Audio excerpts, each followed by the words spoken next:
দুদকের কর্মকর্তারা বলছেন, সাবেক প্রধানমন্ত্রী শেখ হাসিনা তার মেয়ে সাইমা ওয়াজেদ পুতুলকে দক্ষিণ পূর্ব এশিয়ার আঞ্চলিক পরিচালক হওয়ার যোগ্যতা না থাকা সত্ত্বেও ডব্লিউএইচও এর আঞ্চলিক পরিচালক বানাতে তার ক্ষমতাকে অনৈতিকভাবে ব্যবহার করেছিলেন বলে অভিযোগ রয়েছে। সাবেক প্রধানমন্ত্রী দক্ষিণ পূর্ব এশিয়ার আঞ্চলিক পরিচালক হওয়ার মতো যোগ্যতা না থাকা সত্ত্বেও তার ক্ষমতার অনৈতিক ব্যবহার করেছেন। বিস্তারিত নিয়ে আপনাদের সাথে আছি শামিমা সুলতানা। ক্ষমতাচ্যুত সাবেক প্রধানমন্ত্রী শেখ হাসিনা ক্ষমতার অপব্যবহার করে তার মেয়ে সাইমা ওয়াজেদ পুতুলকে বিশ্ব স্বাস্থ্য সংস্থার আঞ্চলিক পরিচালক পদে নিয়োগ পাইয়ে দিয়েছেন কিনা তা খতিয়ে দেখার সিদ্ধান্ত নিয়েছে দুদক।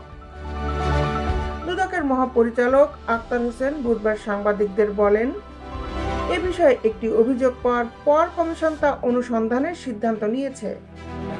আমরা আপনাদেরকে শীঘ্রই আমরা আপনাদেরকে ভালো সংবাদ দিতে পারব। ক্লিনিক্যাল সাইকোলজিতে লেখাপড়া করা সাইমা ওয়াজেদ পুতুল যুক্তরাষ্ট্রে স্কুল সাইকোলজিস্ট হিসাবে কাজ করেছেন।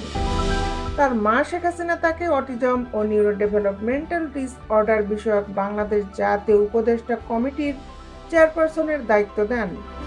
পরে বিশ্ব স্বাস্থ্য সংস্থার মানসিক স্বাস্থ্য বিষয়ক বিশেষজ্ঞ উপদেষ্টা প্যানেলেরও তাকে সদস্য করা হয়। 2023 সালের নভেম্বরে ভারতের নয়াদিল্লিতে বিশ্ব স্বাস্থ্য সংস্থার আঞ্চলিক কমিটির 76তম অধিবেশনে সংস্থাটির দক্ষিণ পূর্ব এশিয়া অঞ্চলের পরিচালক নির্বাচিত হন সাইমা ওয়াজেদ। 2024 সালের ফেব্রুয়ারিতে তিনি আনুষ্ঠানিকভাবে সেই দায়িত্ব নেন। বিশ্ব স্বাস্থ্য সংস্থার দক্ষিণ পূর্ব এশিয়া অঞ্চলের দপ্তর ভারতের দিল্লিতে। দায়িত্ব পাওয়ার পর থেকে পুতুল সেখানেই আছেন।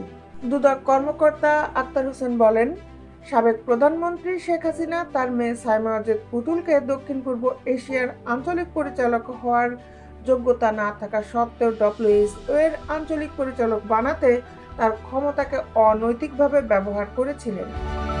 আওয়ামী লীগ সরকারের পতনের পর শেখ হাসিনার বিরুদ্ধে শতাধিক মামলা হয়েছে।